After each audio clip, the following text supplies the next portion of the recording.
Welcome to Home or Drink with Charleen and Ellie. Our podcast is like a group chat between your best friends, girls' bathroom on a night out where you spill all the goss on relationships, dilemmas, and life. It's very good. Good at it. If you're a return listener, welcome back. And if you're a new listener, Welcome. Home or Drink is out for you every Wednesday at 12 p.m. And we also have a full video, which comes out Thursday at 12 p.m. And we have bonus episodes come out Can't get enough of Monday us, at 12 p.m. Bonus episodes are kind of a bit more loose. We do like rants of the week, a bit more dilemma talk, and just a bit extra us, I suppose. And like we said, you can watch us now fully on YouTube too. And anyone not watching today, we're just doing an OOTD. An OOTD. I'm wearing a bright blue. What's a Gansey? Gansey's a jumper. T-Lane. Elena. Pair of jeans. And I bought these new cool shoes that Yeah, remind me of them DC skater shoes. I just like a chunky lace. Love a chunky lace. And Bought chunky them in runner. Galway, like. Gorgeous. And I have a that's little me. pink tracksuit on She's a pink girl. and a little pink shoe. Like them shoes. I just wanted to be cozy today. Yeah. Yeah. Just Needed. needed that. Mm. So over the last few weeks, we have read the headlines and heard the news stories about Natasha O'Brien, who was violently assaulted by an Irish Defence Forces soldier in May 2022. And we're so honoured to have Natasha here with us today on Home or Drink. Thank you Welcome for to coming Home or in. Drink. Thank you, girls. You Thanks for came having me. up from Limerick. I did. This Lovely morning on the Limerick. train. Lovely Limerick. I was saying to Ellie, I was like, you are probably related somehow. Probably. Probably. All my family are all Limerick. so, Are they? Yeah. I never knew that. All Limerick, yep. Oh my god! I thought you were like a proper dub. I'm a dulce. That's what my mum and dad used to Dulce. call it when we were younger. Yeah, a 'cause Dublin you're, culture. you're basically a culture of like but you live in I Dublin. live in Dublin, yeah. Yeah. Yep. Yeah. Limerick girl. Can you give us a bit of like a background to you as like a growing up as a person? Like what did you like doing as a kid? Like just a bit of What was life like? yeah. Life. Oh Limerick. my god. Yeah. I mean, I suppose I'm a Limerick girl. Yeah. But my mammy is Limerick, so I have the city slicker life. But my dad is a farmer in West Clare. Wow. So I'm also a farmer's daughter. Oh, Yeah. love So that. best of both worlds, out with the cows and into the city, like. Oh. So yeah, I'm a little bit of diversity going on there. Did you spend any of your summers in Kilkee? Oh yeah, like all of them, all of them. really? Yeah. What Oh do you yeah. prefer, like city life or farm life? If you had to pick, Oh, farm life. Would you? Yeah. I would love farm life. I've never had it, but like Yeah. I feel like, Like- I'd love it. A clean one, like not my dad's one. What is it? A clean Oh, it's yeah. a kip. It's a kip. It's a dumpy, such a like Yeah. proper country bumpkin. Like, Yeah. like I called down to him there last week. I went down to him on Friday, Sunday after like the first kind of wave of media and whatnot. After my Cork came out, and I was like, "Hi, Dad, do you watch the news?" I didn't. I was like, "Were you watching the news?" And he was like, "Oh no, we don't get the news around here." No signal down here. No signal.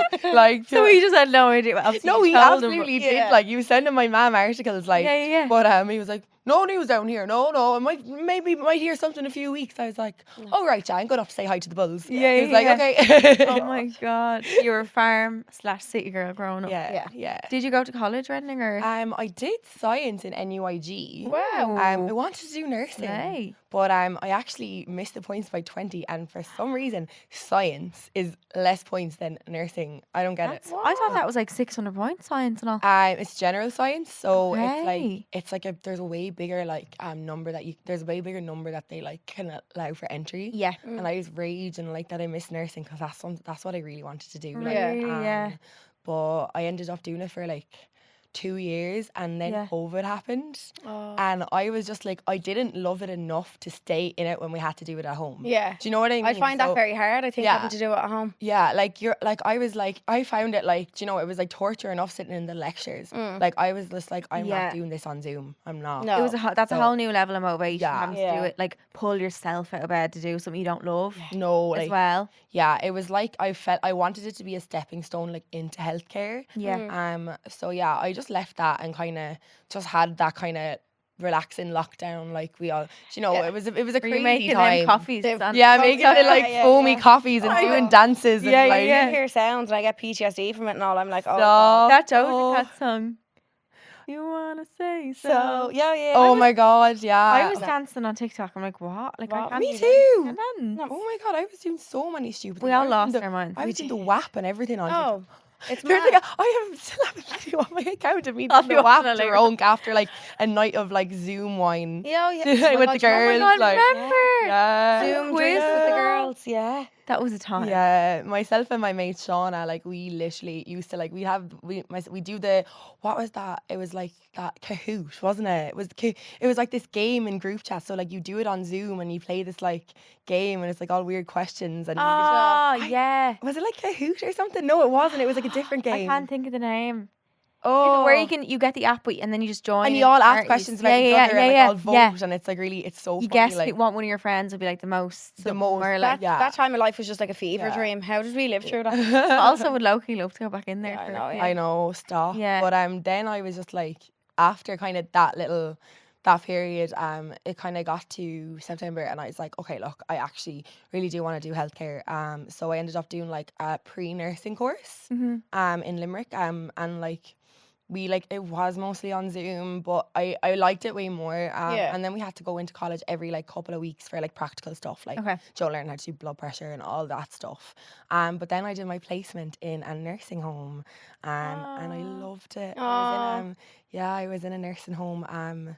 The following January, like so after the first kind of low COVID, but it was actually really horrible because like there was no visitors allowed. My heart would be broken. And like we had to keep all the residents in like their separate rooms and like I used to be so happy going in there because I knew like, do you know what, at least I'm going to be able to have the chats with them, like, Yeah. but I'd have to go in and out of each room and like change my full like PPE Wow. In case like, of not spread spreading. infection. Yeah. but like I just go in and I just be my like chirpy self and I'd be like, how are you getting on? And they'd be like, Chatting away. you know, like, so I just like, do you know, I just loved that work so much because I just felt like, do you know, like I'm making it Fulfilling. Yeah. yeah, I just, do you know, like I like to just feel like I'm doing something good. Like, Yeah. even if it's tiny, even if it's just a little chat or Making like, someone's day, like. Yeah. but I just loved it. Like I just really loved it. Like so I was doing that for a while, and then bars reopened, so I ended up going back to my job as social media manager and social media and event management and like graphic design and all that marketing. Wow. Yeah, for like one of the student bars in Limerick, the Black Rabbit. It's it's such a good laugh. Really? Oh my God, there's some crazy nights there. Like they do like Christmas Day, you know, college Christmas Day. I've heard of that. And they're all in there from 10 o'clock in the morning. And like, oh my God. I've been in, I think, were we in Limerick when that was happening one day? And they were all outdressed and I was so confused as to at what like was going 10 on. o'clock in the morning, they're all out in like Christmas jumpers and like we had Yeah. a snow machine blasting around the place and like Even that night we still seen Christmas jumpers Yeah, running I around. feel like when we had a live show down It was. there, it was around It that was. time. That was Limerick, that It was time, Limerick yeah. or Cork. I don't know. No, I think it was Limerick. No, was I Limerick, actually and I was think it so was. confused. Yeah. I was like, what It is was in going on? November. Yes. Yeah, it was November. I Yeah. remember that. Yeah. I was, oh my God, you'd be flat out with them. But and then there's like Donegal Tuesday where they do the same thing again, and it's just mental. But I love that too. Like, Yeah. a bit of fun. I want to you go know. to one. Like they'd be like, why is that OAP here? Yeah, I I'm a know. student.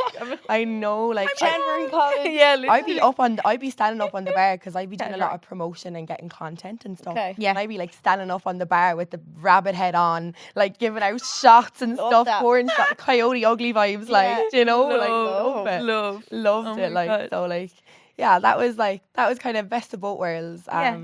Do you know, really, really opposite ends of the spectrum. You're 1 second but- you're on the bar and then Yeah, you're the on the next farm. time, yeah. It's like the Miley Cyrus dream. yeah.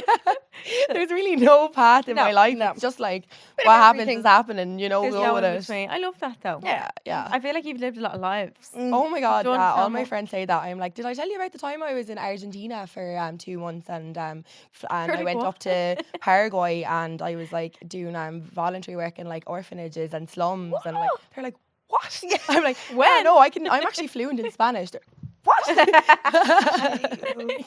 So Natasha, I first saw you on my TikTok. It came up on RTE News, and you had just come out of the courtroom, and you were talking about the sentencing for your attack that happened in May 22.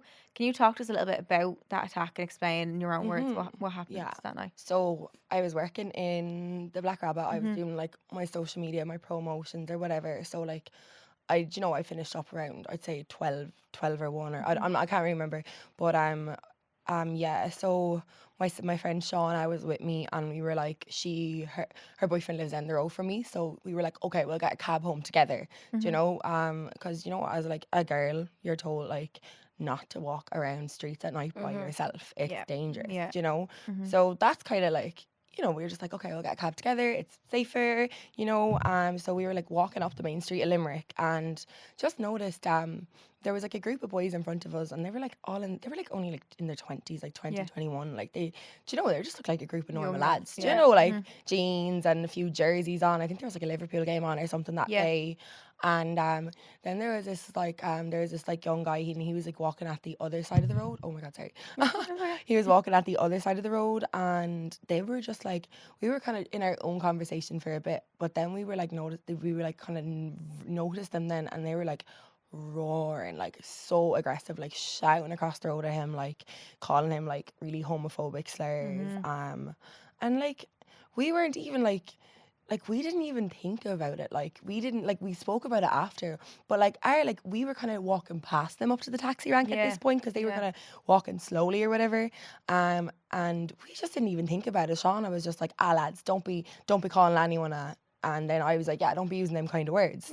Like it wasn't even like it was just second nature. Do you know? It was just like, oh my god, look, don't want to read a horrible headline tomorrow of like some poor lad get, do you know, something bad happening, and like be sitting there knowing that I could have said something. Like, so I was just like, do you know, like I just do that if like, do you know, you come across something like that, you just want to make sure that no one else is like, nothing's gonna happen. Nothing bad is gonna happen to someone. Of course. And you just get a gut feeling that you're like, oh, maybe I should say something. The little like fire in your belly to be like, that's not right. It's like, oh, that I'm seeing something that's wrong here.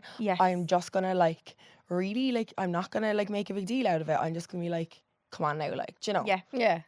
And hopefully, like, do you know, they'll be like, oh yeah, actually, do you know that maybe we shouldn't be doing that. But it kind of got the opposite reaction. So yeah, then one of the boys in the group, he just was like absolutely, I felt like personally he was just absolutely furious that like anyone was telling him what to do, telling him what he could, like what he can and can't say. Like, how dare, do you know, like I just felt like how dare anyone question like his like actions and behavior, and you know, how dare someone hold him accountable. So then he just kind of started like coming towards me, and he was just like, was he shouting at you? He was shouting at me. He was like saying a few different things. Like he was calling me a few different homophobic slurs as well. He was just like, oh, go away. He was like, oh, are you dirty? Are you a dirty lesbian? Are you? Like, it was just like, I was just like, oh, I literally just said don't, like, I did what? I was like, I literally just said like, come on, like, no, don't say it. And like all of a sudden he had this huge problem with me, and all that aggression that I felt like they were kind of sending over to your man across the road came straight back onto me. Like I was in the line of fire. Like I was, do you know, I felt like I said it to the guards when I did give my statement, that I felt like he was just like full of aggression, full of like, and he just wanted to take it out on someone. He didn't care. I felt like, Joe, he just didn't care. He just wanted to take it out on someone somehow. Like it didn't matter who I was, didn't matter what gender I was. You know, it was literally just like, oh, there's a person here that I can just take it out on. And oh my god, he did. And like he literally, as he was like coming towards me shouting at me, he like grabbed me by the head of hair. Like it just happened so fast. Like he like a proper boxer like held me like a punching bag and just kept like punching my face, like punching me like into the face. Like I think he punched me like 6 times, like full force. Like I was just in shock. Like I didn't even have a second to even think about like defending myself, because I was just like, I was just so shocked. Like I didn't even know what was happening. You wouldn't know what to do when that. No, like I was like, it was just so like out of the blue. So and then I was your like, friend was with you, wasn't she still? Yeah, my friend was with me, because she was literally just in front of me. Like I was closer to the group, because she was like walking past me. She said it first, and then I was like, lads. So then I was just the first person, the closest person. I got it. And so then he was just like, I think after about 6 punches, then like I smashed my head off the concrete pavement, and then and then Shauna said that like he literally was like straight, like he literally came down onto the ground with me and was just continuing to like go at me, and he was just continuing to like punch me and like whatever. Like she said that like While you were on the ground? oh my god, yeah, like literally while I was on the ground, and at this point I'm just like like screaming, being like, please Defenseless. stop. Yeah, you can't. Defenseless. Yeah. I remember like curling up into like, you know, like into a ball, yeah. like cause like just to try to stop him from getting at my eyes and my head and my face any more than he had, like and I was like in like a fetal position, like just like that, like over on my side, and were his friends just standing there watching this happen? yeah, like it was like in the aftermath of like, you know, myself and Sean have like sat down and had loads of conversations about it, and of course, like because it was you know, reported and the guards were looking into it, we couldn't talk about it to anyone. So it was just the two of us for 2 years, you know, going over and back, like, and she was just like, Natasha, she like, even like that night, she was like so upset, like she felt like she was so useless. She felt like she was like, oh my god, like I didn't do anything, like, and I was like, how could you have done anything? This like 6 foot something, you're literally like 5'2", like you're not going to be able to do anything. And he had 4 or 5 friends looking, watching, like what if they all attacked you? And she people was like, people react so differently in moments like that as well, like it just depends so much, like. But yeah, literally, and she said she was just like frozen in fear. She was like, it just happened so fast, like she was like, I couldn't even understand what was happening before my eyes, like it wasn't even processing. And she said she was just absolutely frozen in fear, and all I can remember, like before I like lost consciousness, was like her screaming like help. Because like she was just screaming at the top of her lungs, help. And like she was just so like, afterwards, and like we talked about it a lot, she was just like, I feel like those boys that stood there and watched are just as guilty. And you know, like that's the issue, like that like they could clearly see something seriously wrong happening. Like they could see how much pain and fear I was in. They saw me fall onto the ground. They saw him violent, like not letting go of me, just continuing. Your nose was broken. Oh my god, smashed. Like it was literally like wonky. I broke my phone. I'm getting it fixed though, cause I have loads of evidence on the old phone. Cause I sent it over to the detective at the time, like but like I broke it and I just didn't fix it. I've just been using my new phone since then, a different phone since then. But I sent it in there to get fixed, so I do want to get the extra evidence. Like I only found like 1 photo of myself in hospital.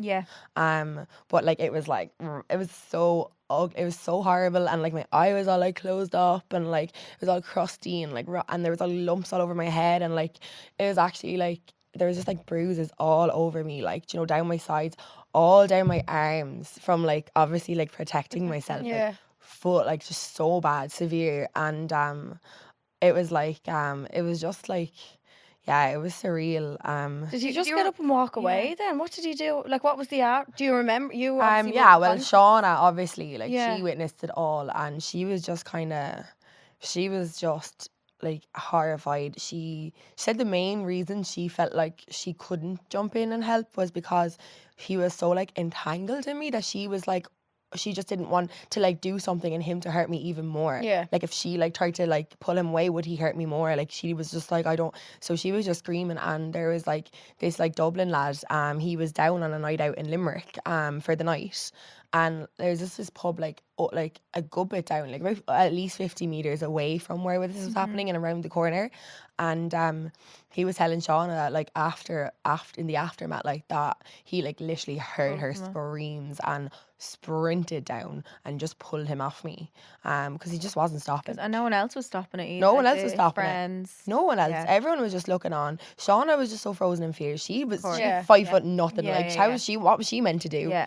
So this guy, he ran down, pulled him off me, and then like I think he was like trying to like go at your man that attacked me, and then my attacker's friend stepped in to try to protect him. And there's like a video going around as well that of like from across the road.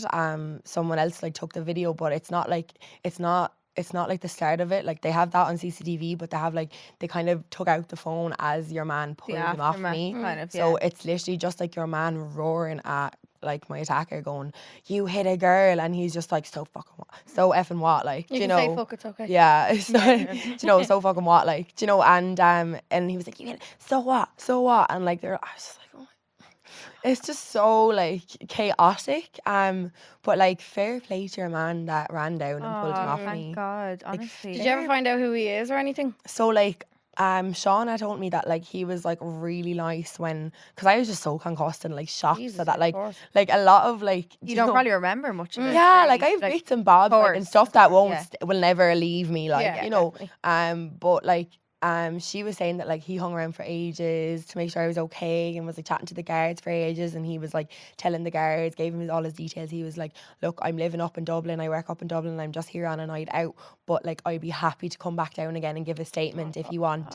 And my detective told me that he came back down like 4 weeks later to give a statement, like, which is so nice, like, you know. Yeah. So like, look, there are a lot of good people, and it's just like I don't know, it's like I was looking out for someone. Like me and Shauna were like, okay, like we don't want this poor young lad by himself getting hurt. And this lad ran down when he heard something bad happening to help. Like, there's a lot of people that do want to help. There's so many people that do want like the best for other people and don't want to see people in trouble, something bad happen, like, and will do what they can to help. There's always gonna be like that like bad egg. But it's like, do you know, like you just wonder with the friends, like, are you afraid of him? Like, what's going on there that 4 or 5 men, because I'm going to call them little boys. 4 or 5 little boys are just watching that, like. It's crazy. Yeah. That, like, they're exactly like you said, are part of the problem, that they didn't do anything. They would be well capable of doing something, pulling them off, saying, what are you doing? Yeah. Like why are they allowing that? Yeah. And sure, like. And since that was obviously two years ago, like, how was the healing from that been?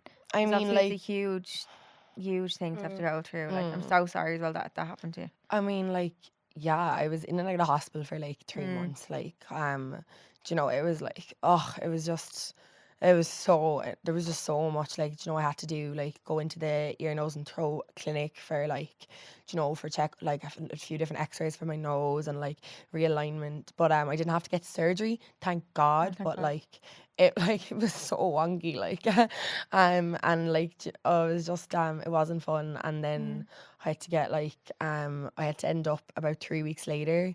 I had to go out and get a brain scan because my doctors, like, I said that I was like high risk for a brain bleed because like I had such a bad concussion that I had it for about 3 months where I was just getting like dizzy spells and like waves of like vomiting and like blackouts just constantly, like, do you know, it would just come on out of the blue. Like, I'd stand up and all of a sudden, like, I'd like forget what I was doing or where I was, or like, do you know, just like constant like black spots in my memory, constant like just black spots in my vision. It was just like, it was really overwhelming. Like, do you know, I was just like, what the hell is going on? And it put like, such a pause on your life then, is like, you have all these appointments to go to, like, you had to leave your job. Yeah, like I kind of like try to struggle to do it and like but like I was just like, do you know, I was like trying to pretend I was okay for a few weeks, but I was kind of just like, I got a few weeks off, was trying to just pretend I was okay, but like then when I had that brain bleed scare, like I was avoiding even going into the station to give my Were you? yeah, to give my report, like. And was that out of fear, or was that just how badly? That was like hurt just you were? out of like not wanting to deal with it, not Really? wanting to process it, not wanting to cope with it, just wanting to forget it ever happened. Yeah. So like I was just like, I just want to move on with my life. Yeah, of course. Why did that have to happen to me? Like, do you know, Yeah. like what did I do to deserve that? Yeah. Like, and I was just like, I just don't want to even, like, why do I have to go through this big long process now of reporting it and going, giving a big long painful statement, and what if I have to go to court and what, like, I was just like I was literally just on my way home from work trying to just make sure someone else was okay, and Your all whole of this world is hap- flipped upside down. yeah, it was flipped upside down, Yeah. like, and everything changed, like, and it, do you know, and it just keeps changing. But yeah, so I was just finding it really hard to like cope with like what actually happened and like the reality, and like, you know, me and Shauna were just constantly over and back, like we couldn't understand it. We were just reliving it over and over again. Yeah. And just not getting any understand, like just having no. It was Like so. it nearly, like you explained it, you probably felt like it wasn't real, like a movie. Like that happens to stuff you see in news articles, and then when it happens to you, Yeah. you're like, what? Like that's. Literally, like it's exactly that. But, and there was CCTV footage, but at the start he Yeah. was not pleading guilty. Am I right saying that? Mm. But then know when I laugh, there was but it's just CCTV, no, I know. That's what you do with it though. And people are like, "Oh, why is she laughing about stuff?" And I'm like, Everybody does. because things I'm sick differently. of crying. Yeah. I'm sick of crying. I've cried for 2 years. Yeah, I'm 100%. done. Like, I have rotted in bed. I have done nothing with my life. I have just been in like a limbo. Like, just like, what But while now? you were like that, was your attacker out, like just living his life? Yeah. So, obviously social media is an amazing thing too. Yeah. It can be a scary place, but it can also be a very, very powerful tool. Because I had a few different like acquaintances that were like following his girlfriend on Instagram, and it was like a day or two after the attack that she was posting stories of them off on holidays in Greece. I'm literally in hospital. I literally battered, bruised, like, and I just have to laugh because, like, what? I know. It seems so And, like, dystopian. Like that doesn't It's make sort of like any he's sense. off living his best life, having a romantic sunset meal on the beach, like, and I'm there in hospital, like one, And you're the like, victim, yeah. and I'm like, am I going to have an aneurysm? Like, how bad is this brain injury? Like, because like I used to do horse riding when I was younger. Like, I've had a few concussions. Yeah. Like, Yeah. I know they're serious. Like, they can be. But never to that extent. Like, you know, maybe it might affect me for a few hours, or I'm dizzy and like can't really remember things properly and might vomit a bit, and like, you know, or I might like not feel right for a week or two. But like this was ongoing for months, like, and I'm there just like trying to like come to terms with just reality and like just like understand all of it. And he is living his best life, going around the world. Like, I'm literally like can't even work. I'm so like I've just like my mental health has just plummeted. Like, literally just zero motivation. I'm like, oh my god, what's the point in anything? Like, I just don't care. I just like, and like just constant like, do you know like PTSD where you're like, you know, like you step out and you walk into like, you step out the door and you like walk into a shop and you see someone that kind of look like, for me, like, or is wearing the same outfit. I see someone that kind of is the same height as him, like could be a different kind of hair color, could be and I'm like, oh my god, is it him? Did he dye his hair? Or like, do you know, or like, or someone that is a little bit short and I'm like, oh my god, he probably shrank. Like, do you know, I'm like just seeing his face everywhere. Like everywhere I looked, like because I tried to keep doing my job in the bar, like, and like, do you know, like having the crack with the students, but like, were you ever afraid you'd bump into him again? oh my god, like I was literally having panic attacks, like trying to like get myself to go into work. And like I had I had a load of support in work. Like they were like, oh, they were just so like they didn't want to see me like, you know, go downhill. They didn't want to see my life destroyed. Like they were doing everything they could to support me, to, you know, they had all the doormen like on the lookout, like, you know, like he wasn't getting near the premises, like but like still, like I'd be like there, like I'd be up on the stage, I don't know, taking a video or something, and I'd be like, I'd go up to one of the security guards and I'd be like, oh my god, is that him over there? Oh my god, I can't look, will you look? And he'd be like, no, it's not. But like it was just constant, and I'd be literally up on the stage and I'd have to like sit down because I'd feel like I'm like, you know, I'd freeze, like, and like I just couldn't keep doing it. Like the mental toll that you can't live like to that. keep getting up and showing up when it was just constant trigger after trigger after trigger. Like I couldn't even go into Brown Thomas to buy a perfume or a lipstick because I'd have to walk in the front door, and that's where I got attacked. Was it outside Brown Thomas? Yeah. Like I couldn't even go into town and be like, oh, do you know what? I'm gonna treat myself to something nice in BT. Like, no, because sure that, like, do you know what I mean? Like, so it was just like crazy. Did you face him in court? Was he in court when you were in court? Oh my god. How was the first day of court? Can you tell us about that? Was that It was just the one day, like, it was just so, one, it was just and one he was day. in there.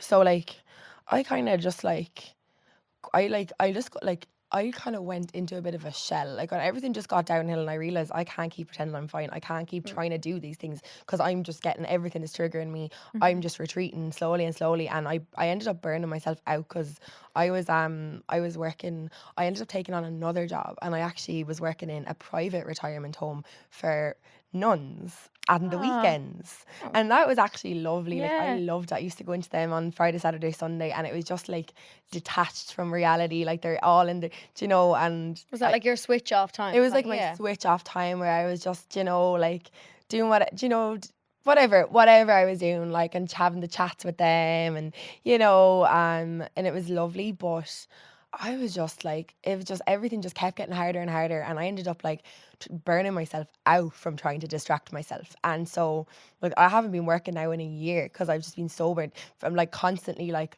going back to work, having to leave again, going back to work, having to leave. That I just took the Pretty decision pushing to yourself too much by trying to distract yourself too much. Yeah. So then, like, I've kind of been cocooning myself for the last year. Like, I've just been like I'm not able for real life anymore. So I've just been like slowly like going for a coffee with a friend, or like going on a little trip down to my dad's in Kilkee, and like, you know, like just doing like really, really small little bits here and there, and like going to my therapist regularly, like even though it can be really difficult.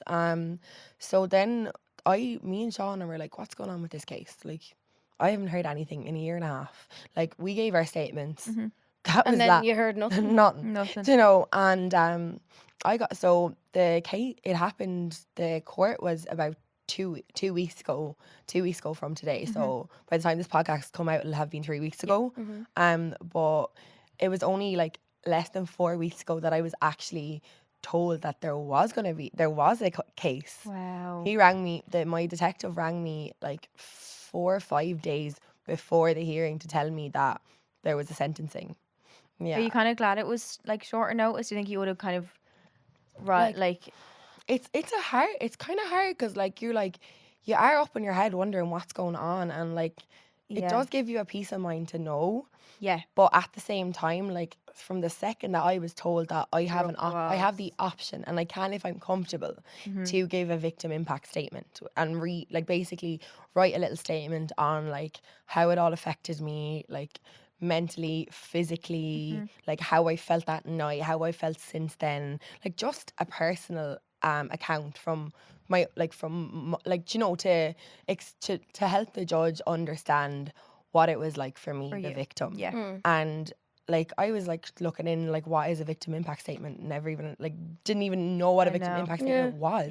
Like we shouldn't have to know what I know. No, we shouldn't, like. And so I was there like, I have to write a victim impact statement. What even is that? Do I need a lawyer? Like I did not know. Like I was just like, oh, like a whirlwind. And like I literally the one like sentence for it is like to help the judge decide on a sentence. Okay. And that just says it all. Like my victim impact statement was released into newspapers and stuff, like into the Irish Examiner. Like I gave them permission because I was just so like, I was just so like, I don't even have like one emotion that I felt here in that sentence that he got to walk free. Like I was just like, what is going on? And so at that point, I just lost faith in humanity. How did you feel? So he got a 3-year suspended sentence. Yeah. And the judge said to you basically that you're, what did he say about being? Yeah. He said, I literally, sorry, you asked me, was I like going facing him in court? But like this thing, like it was in the back of my mind. It was like, you know, slowly trying to just pick up the pieces of my life very, very badly. Not doing a good job at it, but look, here we are now. So, look, maybe something worked. I don't know. But like, when he told me then, like, when my detective told me, it was just like a whirlwind. It just came flooding back, like everything, like just like I did not sleep at one night before that case. Like it was just constant nightmares and like just like, oh my God, it was horrible. Yeah. But I still wasn't like thinking you're actually going to face your attacker for the first time ever. Because like I've been so used to seeing his face everywhere I look for the last 2 years. Do you know what I mean? Because my brain is doing that to me anyway. That I've actually forgot what it would really be like really see him. to actually see him and not just my brain be telling me I'm seeing him. So when we pulled up outside the courthouse, I literally froze. Like, I was literally sitting in the car with my mum for like 20 minutes, like, and I like literally like every male that like walked in, like anyone that like half resembled him, like not really, like do you know, I was just like, is that him, is that him, is that him? And she was like, no, and I just like, it took so much energy for me to get out of that car and walk into the courthouse. Because like, even though I like knew, oh my God, yeah, your man, like my attacker is in court now today for a sentence, it still didn't hit me until I actually had to walk into that courthouse. Yeah. And that was just like terrifying. Yeah. Like, I was just like, oh my God, like I don't even know how I did it. Like, I just went full autopilot, full like, just get out, just walk. Like, I just kept having to like just keep talking to myself so that I couldn't like hear all the thoughts telling me to run. Like, I was just like, just do it, just go. Like, you're doing it for, like, you know, you have to do this. This is important. Like, the judge needs to hear this. Like, you know, like there's a reason for victim impact statements. If you don't do this, you're always going to regret it. You're going to, like, what if he gets away? Like, and you haven't done this, you're going to blame yourself. Yes. Because I blame myself enough the last 2 years going, should I not have spoken out? Do you know what I mean? Like, you so do. normal to blame. Yeah, I know. But that's what happens when, it's like, not your... No. I know. I know. But you still have that voice in your head. But you have that voice, like, and it's like, maybe you should just have minded your own business. And I'm like, oh, maybe I should. But then, like, when it was like this, I was just like, no, this is my business now. I do have to do this. Yeah. This happened to me. This is horrible. But if like, this can't happen, and like his little buddies also need to know that this can't happen. So like something, I was just like, me and Shauna were like, if an example is not made of this, what hope do we have for our country, for our society? Like, what hope do we have if a soldier in the Irish Army is using his special combat skills, like trained to, like, they're trained to, like, those combat skills are like trained to kill, like, do you know what I mean? Course, like, yeah. like maximum damage. Using his special combat skills on a civilian for politely asking him not to be verbally abusive to somebody else. Yeah.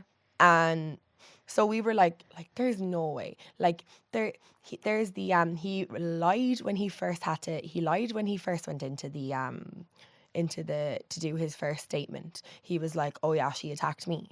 And then when the guards showed him the CCTV and were like, would you like to change your story? Then he took the guilty plea and he signed like a piece of it, and then he showed remorse. And like, I'm like, but until then it was like, oh, it was self-defense. Like, that was the argument. Because he thought there was no CCTV. And then there's also him bragging about it in the group chat with his buddies. Do you know what I mean? And the judge got to see all those messages. Like, then there's the fact that he is in the Irish Defence Force and was with them for 2 years at the time. He was a serving soldier. It's crazy. And so the judge in the court said that if he was to give him a sentence in prison, that it would affect his job. As it should. Which is like so... It makes no sense. He's meant to protect the country.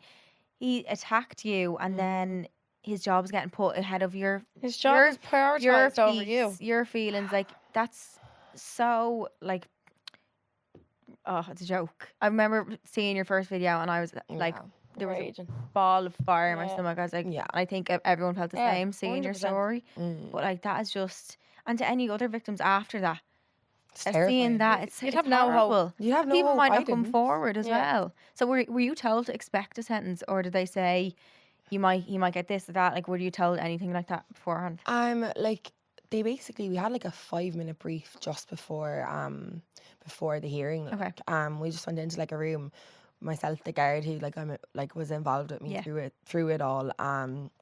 And then the DPP prosecutor, and they're just like, look, we have everything, we've all our ducks in a row, you know, like, we have him on, we have the CCTV, we have the messages, we have, you know, we've have the guilty plea, like, this is a great case, we have a strong case here, so look, we'll see what happens. Do you know what I mean? They weren't like, oh You're yeah, he'll to definitely. expect- But like yeah. they were like, I don't think that was like if they. I think they obviously you have to be careful if you're like in. Do you know if you're in that if you're in the DPP Yeah. or you're a guard, you can't like Promise give things. Yeah. promise things. You can't. Yeah. You can't say. You don't know what way it's going to go. But I like. mean, if I was a DPP prosecutor, I would have been extremely confident that was going to be there was going to be a sentence there. Yeah. Like if that case was on my desk and I was doing that job, I'd have no doubt in my mind that this lad was getting sent away. Do you know what I mean? And how did you feel like when you heard those words that it was a suspended sentence? Well, like when I walked up and had to give my victim impact statement and read it out, oh my God, I was like, I had to walk up past him for the first time. Like, I don't even understand. I don't know how I did it. Like, I was full autopilot. I was just full like I wasn't even in my own body. Like, I was like an out of body experience. Like, I felt like I was like looking down on the courtroom from like somewhere else. Like, Up above. it was just like I was just reading off the piece of paper and like my voice was like shaking and breaking and like I was like shaking the paper and I was trying to. It was just like, and I was like looking up at the judge in my little box and I was sitting there then when I finished. I think the last words I said in my statement were like, I am not here to seek justice. I am here to seek justice not only for myself, but for all future potential victims. That's literally the words I said in my statement because I've read the headlines. I've read the horror stories.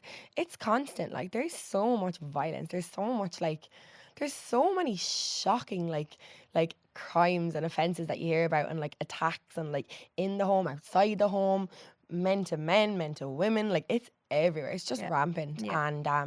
And like anyone with any little bit of, like just they're like never ever like given like I just feel like it's quite rare that you see justice. Yeah. It's never enough whatever sentence anyone No, gets. yeah, never it'll never be enough. enough For how what much you it go through. affects you forever. Like But like you just hope that there'd be consequences at least. you pray. And like in the news, I don't see many consequences to a lot of criminal behaviour. Like you see it for stuff that you shouldn't, like a petty theft we were saying, Yeah. you get more Yeah. for like a little shitty stuff, and then there's TV these huge licence. things. Yeah. Yeah, if you don't have a TV license, behind Sent bars. away. Yeah. Yeah. If you have a little joint, gone. yeah. I'm like, what is Yeah. what is one person like, you know, having whatever medicinal I don't know, like what is that going to do to society? Like that's not a threat. Yeah. Focus on the real threat. Like look, they're like, of course they're all issues, like, do you know, and they should, but like focus on the main stuff. Why are you worrying about, like, you can't even get the important things right. Yeah. No, It's like these are the ones that we need to be protected from. Not someone who doesn't pay their TV license. Not someone who robs a bar of chocolate from a shop. No. Like we need to be protected from the violent Yeah. people, like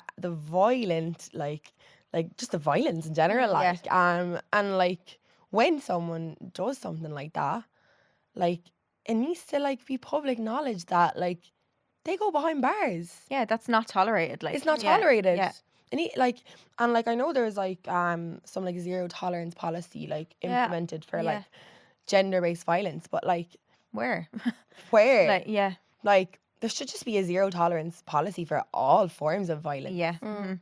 Like it should not be 100%. tolerated at all. No. Because when there's like a tiny little bit of tolerance, any bit of tolerance, it enables it. And there are going to be those people out there that see that and kind of get it. It goes into the back of their head that they're not going to be held accountable for their actions. So they might not think twice about doing something like that. Of course. Because, you know, they haven't heard any messages that you get really severe consequences. Yeah. So it's like, kinda why would they're like, well, I'm not gonna like it's gonna happen to me. For They you. see other people getting away with it and think, oh, well, Yeah. it's grand. Like- you got away with it, I'll get away with it. kind Yeah, of thing. it doesn't even go through their head that they No. might have to Yeah. pay consequences. it doesn't like, and it's like, And do you think that your stories like open up a lot of people's eyes to how bad it is?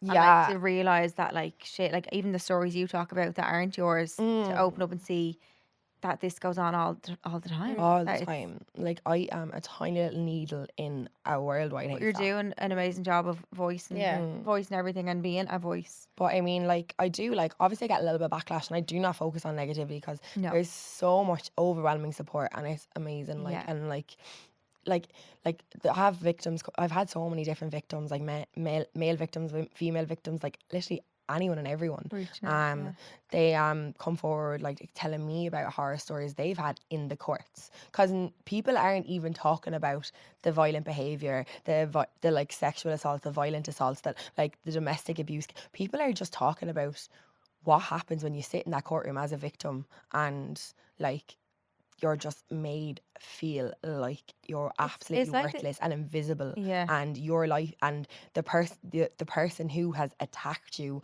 who has destroyed your life, is more important, and their future is more important than the life they have destroyed. Yeah. Yeah. And so like I will like if like even if I just had one person text me saying like thank you so much for speaking up about it, because I just wasn't able to, and like it means so much that you are, like that would be enough for me to keep going. Yeah. But like I've had so much support, and like I have seen the odd bit of few negative comments, like, oh, like why didn't people talk about this case? Oh, there was a lad beat up last week and he wasn't spoken about. Oh, there was an elderly woman like sexually assaulted a few months ago. Why didn't this go viral? And it's why wasn't this getting so much attention? And I'm like, look, like I never ever asked for any of that. I never wanted this to happen to me. This was not what I wanted for my life. No. Do you know, I had a different path for myself. Yeah. But it got turned upside down. Mm-hmm. And I spent the last 2 years rotting, just like trying to make sense of things, trying to understand all of it. And when I walked out of that courtroom and the judge had told me that, you know, I hope you understand how fortunate you are that he took the guilty plea. Jesus. And That's then, that's a kick in the face. I'm like, how could he not taking a guilty plea? He literally, there was CCTV proof. What do footage you of him mean? doing Yeah. it. There was messages of him bragging about it the following day. Like, what do you mean? Like, how is he commendable for taking the guilty plea? And I literally answered the judge back, and like, you're not supposed to, like, apparently. But if you ask a stupid question, you get a stupid answer. Yeah, what I did you don't say? care if you're some fancy judge with a fancy wig in some fancy court. Dead right. You're a human being just like me, and if you're trying to put me down and belittle me, Yeah, and to be make him feel better, like. yeah, and act like I'm stupid. Do you understand? Are you aware? Don't talk to me like that. What did you say? Like, he goes, are you aware of how fortunate you are that the defendant gave such a promptly guilty plea and you know, spared you so much suffering with a long trial? I was just kind of like, this is always going to affect me. So I don't care if it's a 1-day trial or if it's a 2-year trial. Yeah.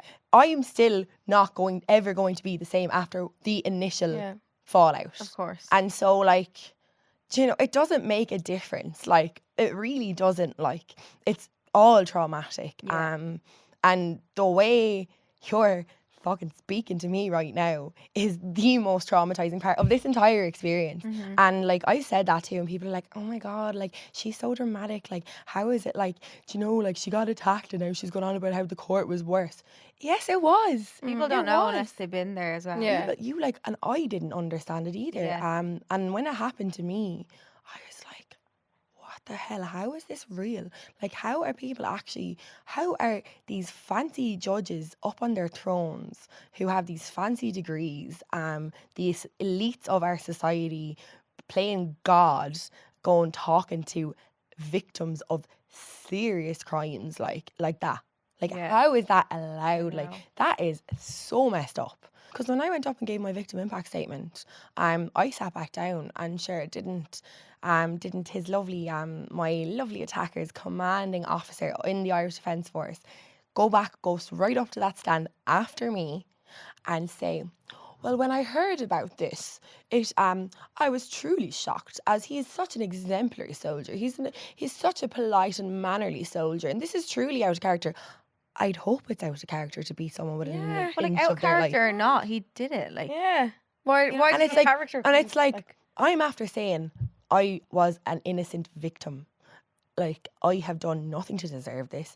My life has been turned upside down. Like, like this, it has impacted me in so many ways, so many. Like I'm now living back at home with my mum because like I'm 24 and I'm living at home with my mum because I literally like can't even function in society as a normal person like I used to be able to.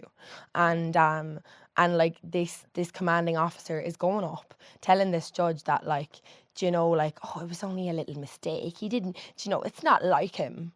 Like, what do you mean? If anyone has the capacity to do something like that, they're a danger to society. 100%. And they definitely shouldn't be in a national peacekeeping force. Yeah. No. And especially shouldn't be receiving special combat training to learn how to inflict maximum damage so that they can go out and do that to the people that are paying, the people whose taxes are going into that training. Yeah. Like, do you know, I was working at the time, I was getting taxed. My like taxes go everywhere and taxes go into the Irish Defence Forces. Yeah. And that's like, so he's getting paid to learn how to beat me up. What? It's so backwards. It's like. so backwards. Do you So think backwards. It's like fully like sank in you, or are you still living in that state of like, what? How does that happen to me? Or like, I mean, like, yeah, like it's like with all the news articles and stuff, is now kind of feeling real, or does that make it seem even more? It's almost like I've gone through it in my head so many times. Like Yeah. I've spoken about it so many times. I'm constantly like getting like, do you know, like I'm just, it's like, it just like will pop up out of nowhere that I'm like, it's like I'm just used to it now. Yeah. It doesn't mean I'm okay with it. It doesn't mean like it doesn't affect me. Yeah. I'm just used to the horrible effects of it, and I've learned to live with it, and I've learned to get on with this, you know. And yeah, like I mean, like I just. Like I was just super shocked. Like I just when I went into that courtroom, like that was my first time ever in a courtroom. Like I did not know what to expect. I didn't know you can talk back to judges. You should. But like I was just like, I came out and this reporter like came over to my mum because like there's criminal courts reporters that sometimes sit in for different like hearings and stuff. And like there was a reporter that just happened to be there, like and because he reported on another story that day as well of this like young 19-year-old Tipperary lad beating a homeless man on the streets of Limerick City, and literally completely unprovoked, like violently attacked him, like 119. I was sitting in the court because this is like an hour before my attacker's sentence, and I was listening to this, and sure didn't the judge give him a 2-year suspended sentence? No time. Was like, oh yeah, off you go now, be a good little lad, this is your warning. Like, so that was like, baffles me. so like, me and my mum just like literally turned to each other and we were like, I know, like, and like, that yours is about to come up. we were like, mine is next. Like, I'm like, oh my God. I just like, at that point I already like, when I got the sentence I wasn't surprised because I was just like, I know what's about to happen here. Like I listened to the headlines. A lovely Limerick hurler 2 weeks before that. Champions of Ireland. Oh my God, such gods walking around. And like, know a few hurlers, they're lovely lads. But like, know a few Limerick hurlers, lovely lads. But some of them are not. And like, one of them violently attacked another lad randomly outside a nightclub. He literally has permanent vision damage now. And 2 weeks before my case, that was all over the Limerick papers that he walked free. Lovely Kyle Hayes. And it's just like non-stop. And so I wasn't actually surprised at all. I was just like absolutely disgusted because I'm like, I didn't have to report that. I didn't have to go to court. I didn't have to face any of that. All I wanted to do was ignore, push it away, just try to forget every detail that I could possibly forget, like just black it all out, like and no, I felt like I'm sick of all these headlines. I'm sick of this happening all the time. I'm sick of like, you know, little boys and girls growing up listening to like you know, people that are supposed to be role models and people that are supposed to protect them doing these horrible things and getting away with it. Yeah. And so I was just like, no, I'm going in there and I'm doing it. I don't care how hard it is, I'm doing it. So when I walked out, I was just like, nah. And so the reporter that was in there like went over to my mum and was like, will you ask your daughter if we can talk to her?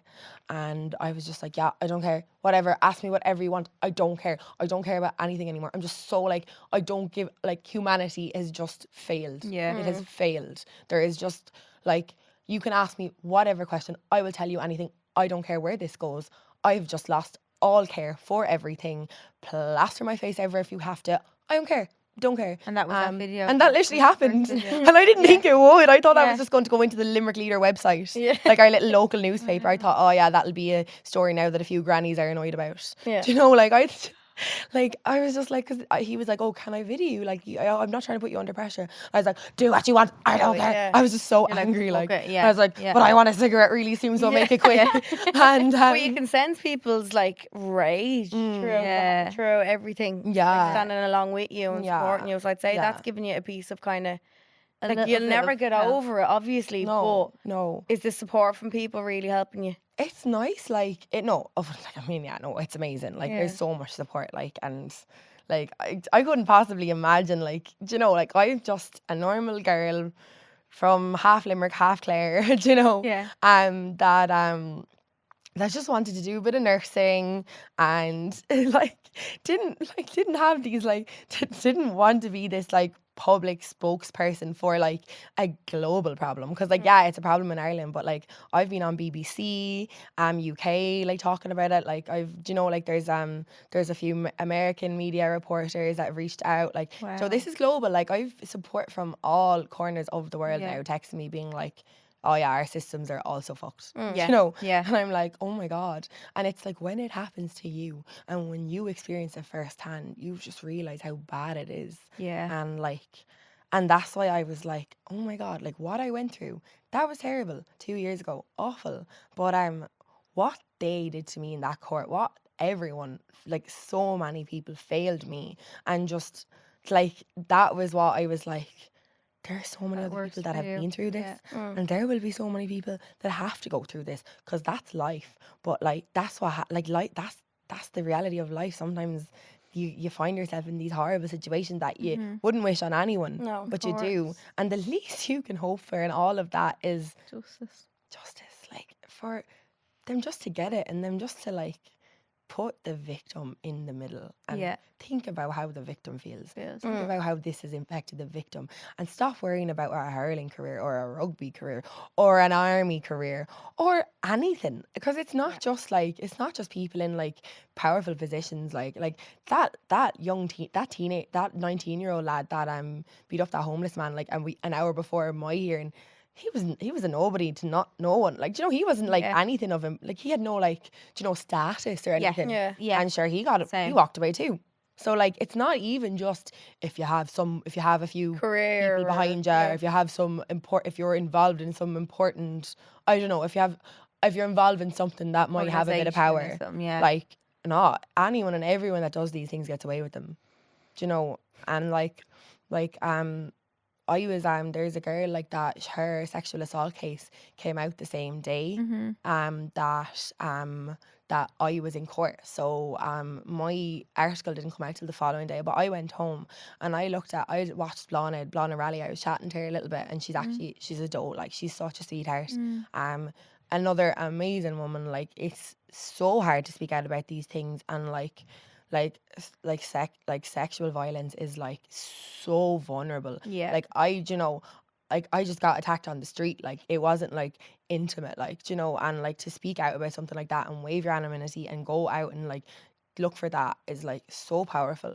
But when I was looking at, like, she was speaking out saying, you know, that, like, I got justice, but, like, you know what, it's never going to change any of it. I was like, in my head, all I could think about is, she's so lucky. She's so lucky. Like, why should we be looking at victims of crimes that get a little bit of justice that isn't even going to make up for what has happened to them, and be thinking they're lucky? They're lucky. I know. Like, that's how bad the system is. Like, I was there thinking, oh yeah, she went through a horrendously traumatic ordeal, and she's lucky now that he's behind bars. No, she's not. She's no part of it that she's lucky about.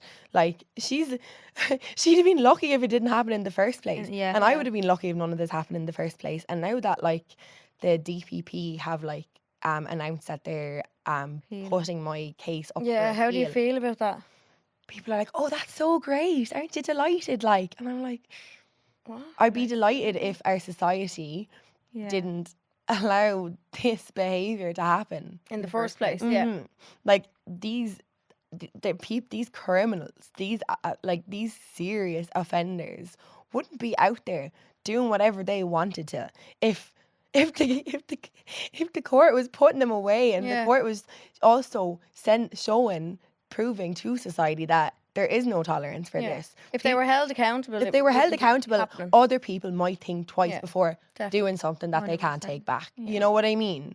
It might like be in the back of people's minds that Jesus, he got 10 years out for just giving someone 6 punches. Like, because it wasn't just 6 punches. Like, it was, it was 6. Like, in my statement, I said I remember 6 punches. Yeah. Like when I hit the ground, they were just coming at all angles, and there was no. I couldn't tell. I couldn't give a clear number. A number, of course. But like, it's kind of like if you can like. That needs to be like, that needs to happen more. Like it needs to be shown there is like zero tolerance. And like I have spoken out to our Minister of Justice, Helen McEntee, and I've said like a number of things, like, because she was like speaking out to, I think, News Talk or something there like last week, saying like, oh, I can't commend Natasha and her bravery enough for like speaking out about these, the injustice and on behalf of other victims. And I'm like, I wouldn't have to talk about any of this if you were doing your job. Yeah. Yeah. I wouldn't no one would need to know my name. Yeah. If you were doing your job. If you were doing your job, I might not even have gotten attacked, because it would have been it would have been in the general public knowledge that violence isn't tolerated in any shape or form, and people might not have such a free for all attitude. Yeah. Do you know what I mean? Yeah. If you were doing your job, who's to know how many victims could have been spared? And it's like, I'm like, this isn't my job. This is not like, no one gave this job to me, but someone gave me a platform. Yeah. Some people have decided to support me, because I think I just speak from the heart, and I just like, I'm not a political girly. Like, I'm learning as I go. Like, I'm learning from talking to other victims, explaining their court cases. I'm learning from like talking to different charities. I'm learning from talking to like different people in the public eye, like from all walks of life. And that's how, and I'm learning from talking to TDs in the Dáil, and like, that's where I'm learning. I knew nothing 2-3 weeks ago, nothing, but I just knew it was wrong. Yeah. And that's all you need, like, that's all you need to know.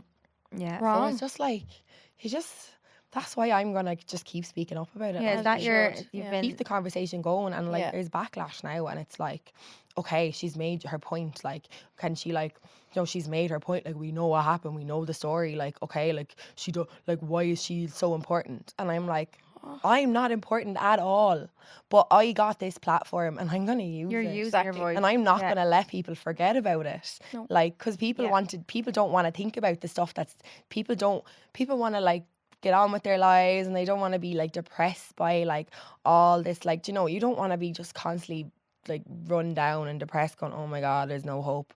But like, there is, because like, I've spoken up so much that like that the Irish Defence Forces have had to now, the Taoiseach has asked them to do an internal investigation, and they found that there are 69 convicted criminals still serving. Yeah, and when I spoke up, a victim of an assault, her attacker is still serving in the naval.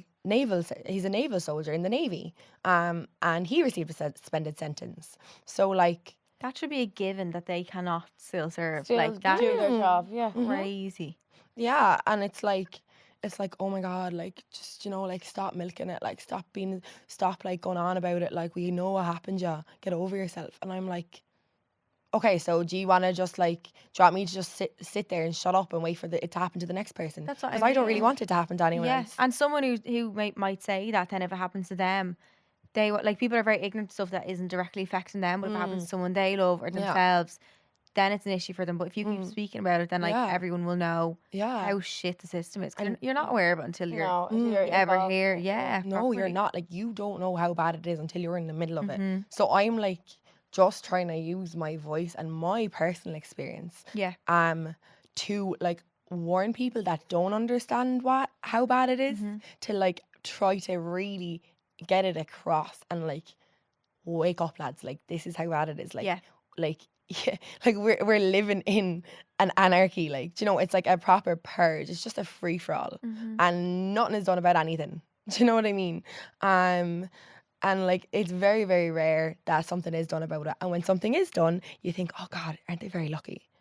I know. So it's like, wake up and like stop accepting this, stop enabling this. Do you know, like also for the people that have had, like, for like people that have been affected by like a number of different like ordeals, like just anything, like not just what happened to me, like there's so many, like, do you know, men and women that have been affected by a number of different issues, like a number of different offences, and it's like some of them didn't have it in them to speak up about it, and like I am screaming and shouting, and that's why people are listening, because I'm not like rolling over and being a good little girl and being quiet like that judge and that Irish that Defence Force officer hoped I probably hoped I would. Like, I'm not going to do that. No.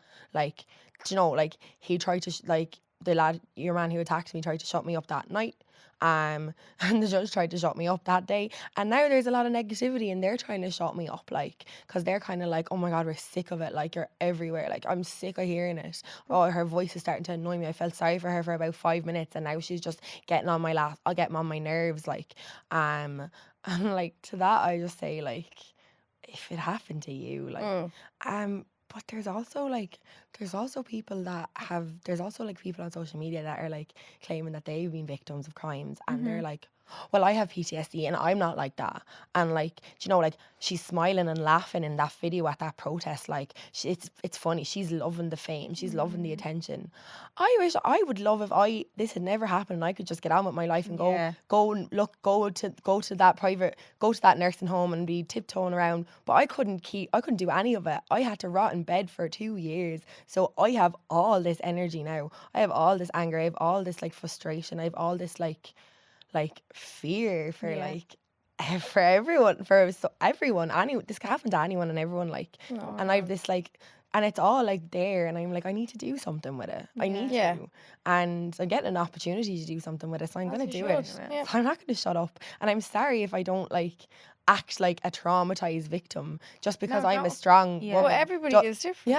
Like trauma is different to everyone. Like mental health, like even mental health, like you might be depressed, I might be depressed, but we might act like in complete different ways. Like it doesn't like it's not one brush for everyone. No, it's not, like, and like it's just really like, it's just like, do you know, I'm dealing with it the way I can. You don't know how I feel inside. You don't know what I'm like when I'm sitting at home in bed at night. Yeah. Do you know what I mean? 100%.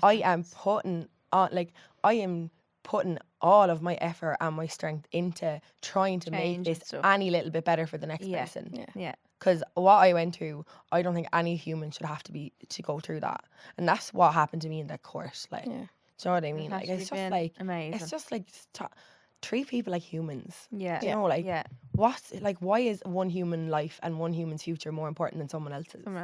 Deal with the crime that's in front of you. Don't be worrying about their life. Yeah. Because, like, I have to worry about my life. Do you know what I mean? 100%. So it's just like... Tasha, you've been amazing. Thank you so much for coming into us. Yeah, honestly. that was. Thank you. You're a powerful lady. You really are. I can't wait to see what you do. Yeah. But I think. Oh my God. Yeah. Things, from what you've told us already, things will change. And like they will. Like you said, hope it makes it better for the next person, even though it should have been better for you and everyone else. But for you, and it's like, next. I hope that, like, from my roaring and shouting and my talking and like everything I've been doing, like all my just advocating, I just really hope that, like, all those judges out there are watching and they're all like worrying about the next sentence they're going to hand down, and all those people that are thinking about doing something wrong are going to worry about what Natasha might say and do if they do. You know, like, so I just hope that people now are more afraid of being held accountable. Yes, because I think and maybe that's where a little bit of backlash is coming, because the people that don't want to be held accountable are realising accountability is now starting to happen, guys.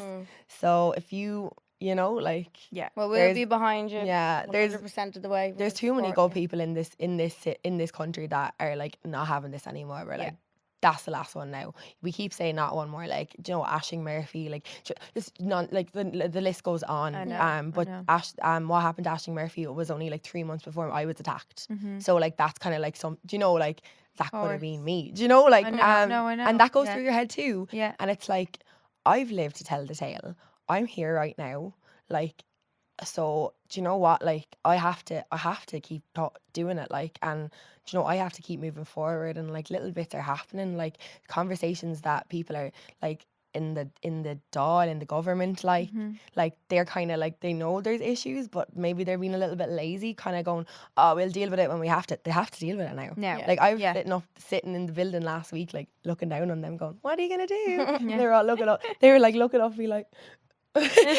So like, do you know, like that's, if I have to babysit our government for a while, no problem. Yeah, perfect. No better woman. Honestly. No better woman. Natasha, thank you so Thank much. you so much, Natasha. We are a tad bit tired today. So tired. Yeah. Couldn't. Two of us had to get taxis in. Yeah. Couldn't drive. The only way you wake up and you still feel foggy. Oh. And I felt like was having loads of dreams, so I feel like I didn't really sleep.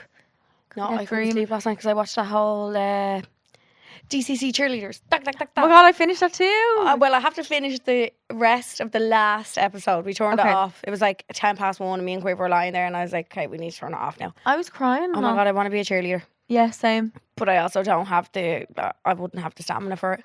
How do they do it? I would love if there was like some way you could feel what it's like to be able to kick that high. Yeah. Like, does it just feel normal? Like, well, I tried to do that in Irish dance and ended up out my back, and I still feel the embarrassment of that. And I was about 8 years old. Fell on your back? Yeah. I thought I was being so cool. And Are you trying to kick it as high as they do? Yeah. Well, I used to have to do that in dancing. No, we used to have to do all that and like be down in the splits and. I've never been able to do that. All that. You hear them talking about like all their hip surgeries and all they have to get. Yeah. I How just much don't your body understand is made for it, like how they have full-time jobs as well as that. Yeah, I don't agree with the fact that they don't get paid well.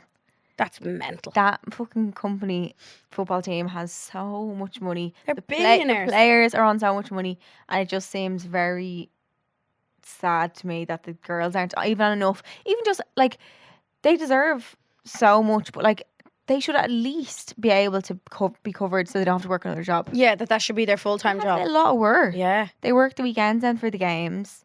They train every day. Like, they have to keep up their fitness and like apparently their bodies because they get picked apart. Oh. Did you ever see years ago that it was on? I've only watched it on TikTok. You know when you can watch loads of parts of everything. They had a show like that as well, but it was much more cutthroat. And they'd be saying to girls, like, they'd be pulling out their history, like, you look like you've had one too many burgers and all. And when I say they were literally a size 0, like, me and my body image could never. Never. Are you mad? They said on the Netflix show, They called someone curvy and she's about a size 4. I know. What? I know. And they said something about a tut, like she has a thigh that goes into a butt. Oh yeah, she's no arse or something they were saying. Is that what it was? A tut. I was like, Jesus Christ. terrible. And then the girl's going to have to listen back to that. And, or sorry, watch back to it and like feel shit. No. And like all that, and they still don't get paid enough to even cover their work. Like, Yeah, I think it's mad. yeah. My favourite one is Reese. I love her. And her fiance Will. Oh my god, my heart wasn't able for She them. was like, I dedicate my life to her. My heart's not able. She is stunning. She's Isn't gorgeous. she? She's like a Disney princess. Oh, she's absolutely beautiful. But Jesus, tough work. The two of them are so cute. Yeah. Like, I'd love to be able to dance like that. Yeah, I'd love to have coordination. How are they also coordinate on the pitch? Yeah. Even they're like when they're running now. I wonder if I could Like- remember like a Choreography? Yeah. I'd say you would. They practice so much. I wonder if it had been in me. And they're doing it every week as well. Oh, mad bitches. Dance. And then they've 20 dances otherwise. But you see the part about like, so the DJ plays a song and they just have to know by the counts of the song what dance fits No, with it. they look at the leader and see what they start doing, and then they should just know. Yeah. So they learn all these dances and whatever the leader thinks goes with the beat of the song. My memory She'll start problems doing would it. never. Maybe the first one I could manage, the thunder, whatever it's called. But Panda. not. I love it. So good. That's like the only show I've watched in a long time, fully through. Yeah. Watched it all in like 2 days. Loved. We sat there for hours and watched I the whole really thing. like Victoria too. I know, God love her. She gets an awful time. Awful time. So sad. I know. And my heart broke for her when she didn't get like the second leader part and all. Do you reckon that though? There's obviously girls in there who are like legacies who've had parents stuff. Do you reckon that it is? They say it's not, but it is. It is. Of course it is. Yeah. Definitely. Like met like behind their mom. Yeah, it would be. Yeah, you know what I mean. Yeah, no, it would. But that's where my day yesterday was spent doing. Yeah. Literally went from the bed to the shower. Couldn't even blow dry my hair. Back to the bed. Ordered McDonald's first during the day at like 1 o'clock. Then got Chinese later on that evening. Nothing satisfied me. I was just... Hate them hangovers. Yeah, and I was just rolling around the bed. Queen was like, what's wrong with you? And I was like, I can't get comfortable. Yeah, I know. You just want the day to be over. Yeah. I woke up and I thought, I actually didn't go to bed that late the night before. I was like 3. So I woke up at like 10. I was like, grand, that's actually good enough sleep. So I was like, I feel fresh. And then as the day went on, I was like, yeah, hits you harder as the day goes on. Help me God. Now, I never get a headache hungover. I do. Ever. It's the only hangover I get is my stomach, but I have a bad stomach as it is. I think it's just sensitive to everything. Like, and that was grand. Then we all went to Sophie's apartment and had breakfast. She made breakfast for everyone. So cute. It's like 8 of us sitting there. It's like you just live on a campus. No, literally. You all just live in the same like building. It feels like a dorm. Yeah. Like, and then we sat there and watched a few bits on Netflix. Just talked and chatted and all. Went home to mine, and then I got a shower. I couldn't shower before then. No. I just had to. It's just a rot day. Rot. You need it. And I rot to my core. And then I had Chinese, and then what set me over the edge. Then lastly, we had made s'mores. Oh. So she put like chocolate and stuff into a pan, and then put it in the oven. And marshmallow, and it was so nice. But then, and you used then I got sick. Oh. I think my stomach was already up to here, and I was like, I just had to eat. It was so nice. Yeah, just had to have And a then little like, something. Came out then, but not good. Not so good at all. So, Seeks from the Stalls, we always want to help you and give you advice, kind of like conversations you have with the gals in the bathroom of a nightclub, that you tell things that you need to hear.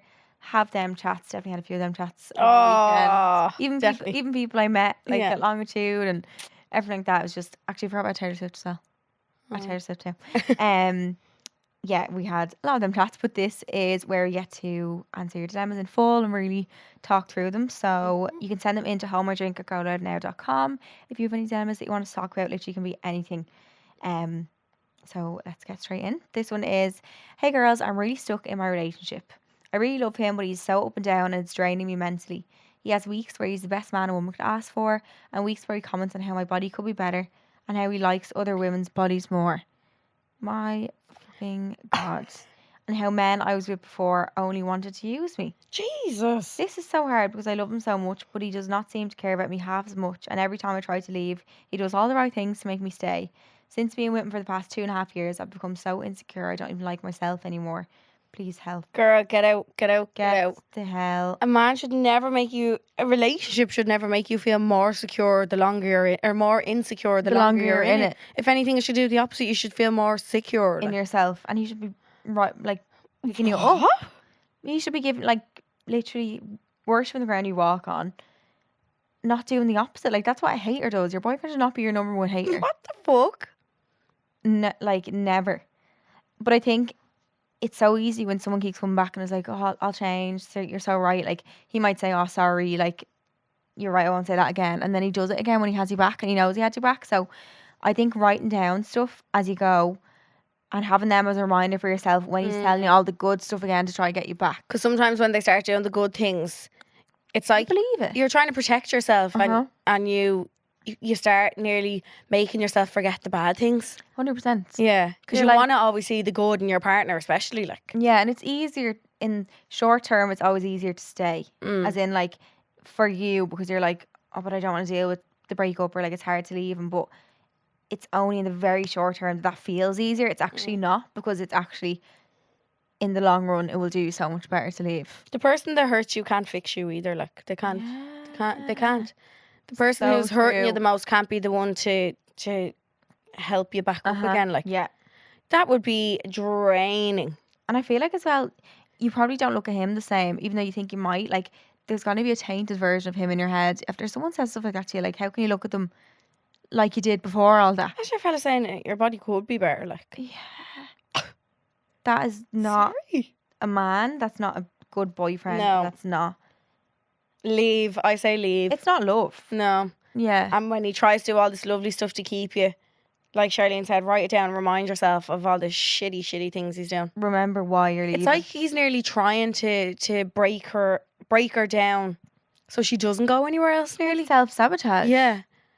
He's trying to make her feel like that, so, oh yeah, she's not going to go anywhere. She's not going to get with anyone else because I'm going to make her feel so bad so I can keep her. Yeah. He wants to keep this insecure person that he can shape and like mold and get into her head. I don't like him. I don't like him either at all. That is a nasty piece of work. That's giving insecure man. Yeah. He has to mentally bash down his girlfriend to keep her there. Your boyfriend's meant to love you and lift you up. That's a bare minimum. It's not even like, it's not even like the perfect man should do this. Like every man should do that. And I think blame it on us if anything. Yeah. Write in your notes. Hold my drink, tell me to do it. Write in your notes how he's made you feel, and maybe do it in a time where he's just said something and you're feeling upset. I know it's hard, but like write that down and jot it down and make sure you remember exactly how you felt in that moment, and like remind yourself that you don't want to feel like that again, not at the hands of someone else. Jeez. We're already harsh enough on ourselves. Yeah. You don't need the person who's meant to love you to do the same. No. 100% not. I'm shocked. Yeah, that's vile. We're moving on to Phone a Friend now. This is another part of our dilemma segment every week where we put a dilemma up on our Instagram stories and we get your advice, listeners' advice. So we're going to read out what the dilemma is and what the listeners have got to say. So the dilemma is, hi birds, I'm in my early 20s and self-conscious about being in a bikini. I have Ibiza booked with my bestie and I'm debating whether or not I should actually go. My insecurities are taking over me. I'm a size 12 and I feel like every single other person I see pics of in Ibiza is a size 8 max. I find myself scanning the background of pictures to see if anyone looks normal and is still having fun, but everyone just looks like a supermodel. This is consuming my mind at the moment and really affecting my mental health. I've tried dieting extra hard as I already eat healthy enough, but I just have a really slow metabolism as I have an underactive thyroid. I finished college for the summer and I work full time. I don't live near my job and it takes me a minimum of 2 hours each day to travel to work and then same back, making it difficult to find time to go to the gym. Is it all in my head and will I not care when I'm over there, or should I save my mental health and drop it out of this holiday? There's literally just 2 of us going, so it could possibly ruin it on her also. And here is what some of you have been saying. So someone said, go, exclamation mark. I'm 31 and wish I could go back and tell my 20-year-old self to enjoy more and worry less. Guaranteed no one will be looking. Everyone's too busy having a good time. You will look amazing, and if you feel really self-conscious, maybe try a sarong or a wrap. But I can promise you now, I wish I worried less about what I look like and made more memories of my 20s. Live life to the full, beautiful girly. I love that. Aww. Wearing a bikini automatically makes your body a bikini body. Aww. It does. Once you put it on. So true. That's it. I was actually at the beach in Ibiza and I was like, and you can just like, when your eyes close, you can hear everyone just having fun. It's like, no one is ever looking and picking apart other people's bodies. Like, people are just all living their lives. We all do it to ourselves subconsciously. We all know we do it to ourselves. To us. Put something on and be like, oh God, like, blah, don't really feel like that. But then when you're actually out and you're with all your friends, you're enjoying yourself, that thought literally just goes and just wanders out of your head. It's great. And also, Ibiza definitely has people of all shapes and sizes. Oh, 100%. As well. Yeah, I'm a 10 to 12. I rock around in a bikini in Ibiza. Yeah. Fine, girl. Go to Ibiza. As said before in the podcast, in the nicest way possible, nobody cares. Go and live in the moment. Don't worry about getting the perfect Insta pics. Go and have fun. Life is too short. On your deathbed, you won't be worried about how you looked in Ibiza. You'll be so glad that you went. Get some nice beach cover-ups and sarongs. Not all outfits have to be skimpy and revealing. Dress for what suits your body, what makes you feel comfortable in your skin, and you'll never be this young again. So true. Aww. I always think when I'm 80 years old, will I be happy that I didn't go somewhere because of what size I am? I think when I am 80, I'd regret not just going places because of how I looked. Very true. Definitely. Yeah. Hey girlies, I had the same problem when I was going over 2 years ago, and I'm so glad I went over, because even to this day I talk about how good of a holiday it was, and the memories are so worth it when you get over. You realise there are so many people there and everyone's only thinking about how themselves look. No one's concentrating on you. No, not in a harsh way. That's so true. Everyone's actually worried about themselves too much. So much. To be judging. No one is perfect. No one is standing there being like, I look so good, everyone else looks shit. Like, no one ever thinks that, I guarantee.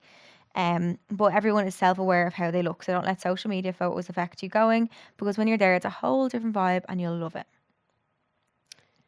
Ibiza is full of normal people. I'm just back and was shocked how many normal people were there. Size 12 girls and not Insta models. Everyone is dressed differently. It's not like what you see on Insta. It's just such a normal I place. agree. Yeah. Because people say to me, like, they're like, "Monica, how, like, I wouldn't go there. It's so, like, everyone's so Instagram glam and, like, is everyone not standing around being like, no. It's such everyone, a mix. Get into Ocean Beach, shoes are off, hair is popped up into the thing. No one is posy or standing around anywhere. Yeah. It's actually the least posy place, I would say. Probably, yeah. Yeah. Really is. And, like that, all you see on Instagram is the posy parts.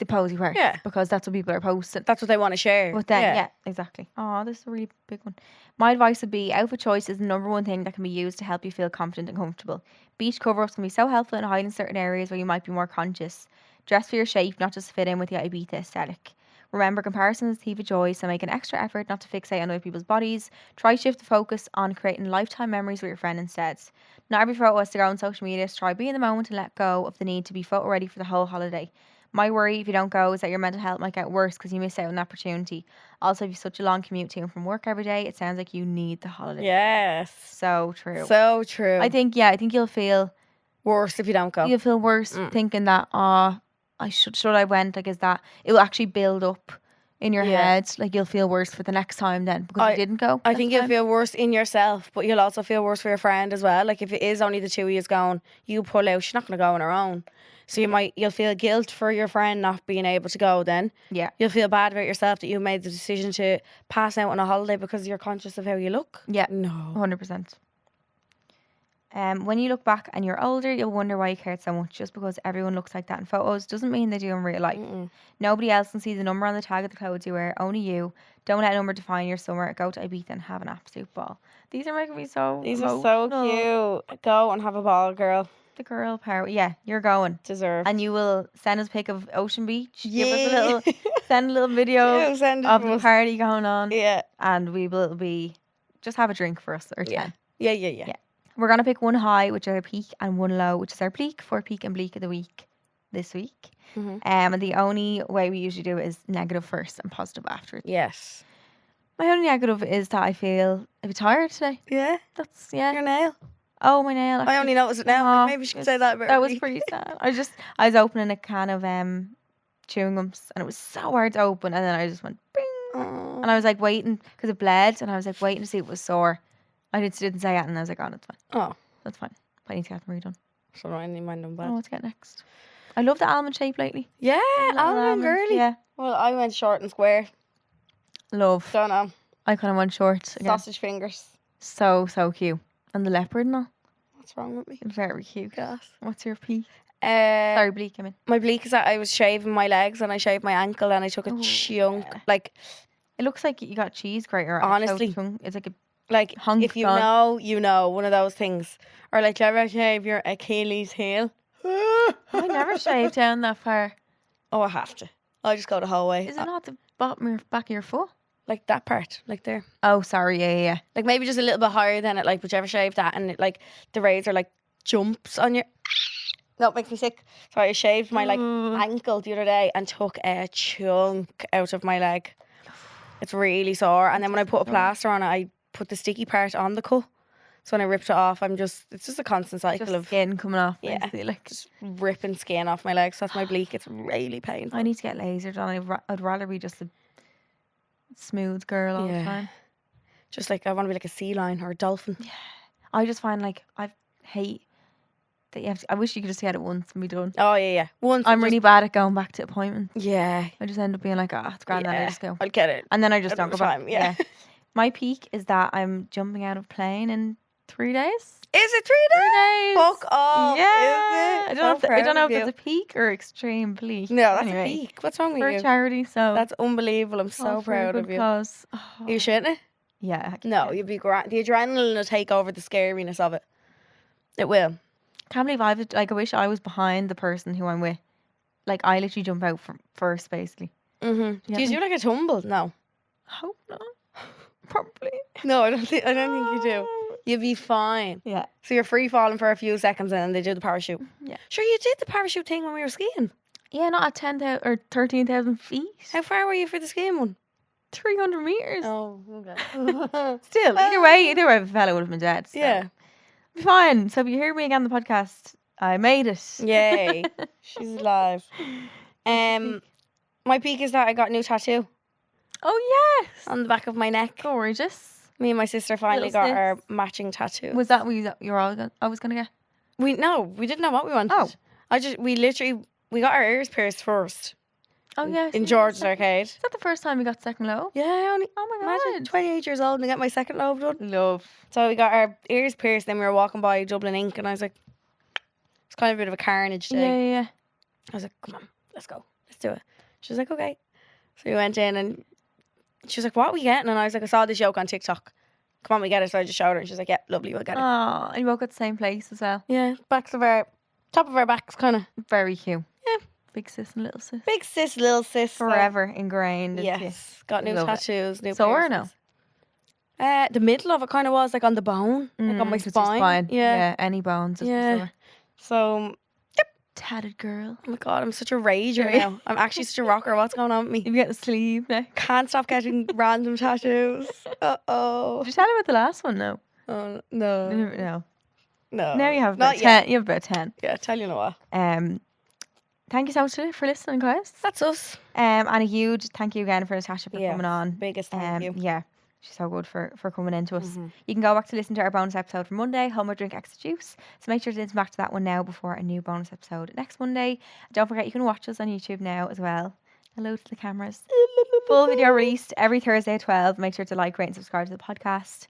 And we love you. That's us. Love you. Love you. Bye.